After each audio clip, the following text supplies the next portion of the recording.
आजच बातमी आली, माननीय मुख्यमंत्री त्यांच्या शिवसंकल्प नावाचं अभियान जे सुरू करतायत, त्या माननीय मुख्यमंत्र्यांच्या अभियानाची सुरुवात शिरूर लोकसभा मतदारसंघातून करतायत।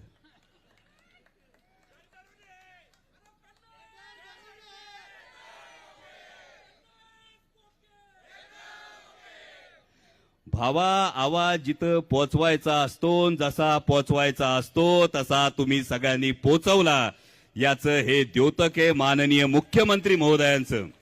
मी शिरूर लोकसभा मतदारसंघामध्ये मनापासून स्वागत करतो। महाराष्ट्राचे मुख्यमंत्री, राज्याचे मुख्यमंत्री, पण येताना माननीय मुख्यमंत्री महोदयांना एवढीच विनंती करतो की जरूर शिरूर लोकसभा मतदारसंघामध्ये या, पण येताना कांद्याची निर्यात बंदी रद्द झाली याचा GR घेऊन शिरूर लोकसभा मतदारसंघात पाऊल टाका।